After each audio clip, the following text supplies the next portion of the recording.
Hello बच्चों, first of all आइए question को रीड करते हैं। The question is log 2 at base 10 is equal to 0.30103, then log 50 at base 10 is equal to।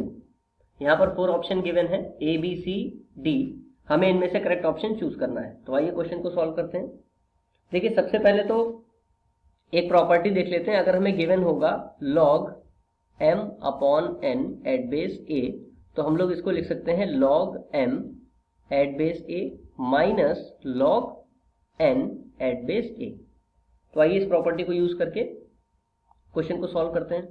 देखिए, हमें question में जो वैल्यू पूछी गई है वो बोला गया है log 50 एट बेस 10 की। तो देखिए, log 50 एट बेस 10 को हम लोग क्या लिख सकते हैं, log 100 अपॉन 2 एट बेस 10।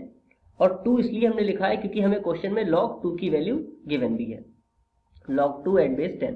तो इसलिए हम लोग 50 को लिख सकते हैं 100 अपॉन 2, तो उसको लिख लिया।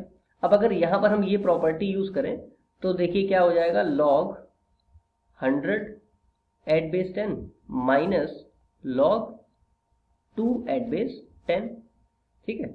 अब देखिए log 100, तो log 100 एट बेस 10 इसकी डायरेक्टली वैल्यू भी हम लोग लिख सकते हैं कि 2 होती है, और नहीं तो हम इसको फाइंड भी कर लेंगे। log 100 को लिख सकते हैं 10 to the power 2 at base 10 minus log 2 at base 10।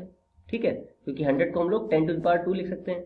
अब यहाँ पर देखिए एक और प्रॉपर्टी log की देख लेते हैं। अगर हमें दिया हो log m to the power n at base a, तो इसको हम लोग क्या लिख सकते हैं, जो पावर में n है वो मल्टीप्लीकेशन में आगे आ जाएगा log के।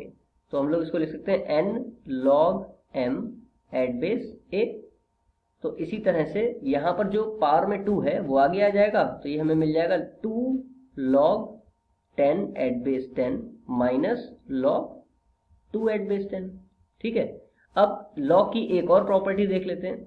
अगर हमें दिया हो log a at base a, तो इसकी वैल्यू कितनी आती है, 1। अगर log a और बेस ये दोनों चीजें सिमिलर हैं तो इसकी वैल्यू कितनी आती है, 1।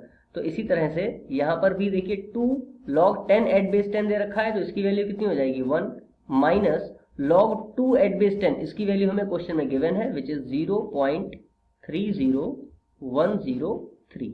अब देखिए 2 1 जार कितना हो जाएगा, 2 माइनस 0.30103। अब देखिए अगर हम लोग 2 में से इसको माइनस करें तो हमें कितना मिलेगा, 1.69897। ठीक है, जो कि कौन सा ऑप्शन है, ऑप्शन नंबर बी।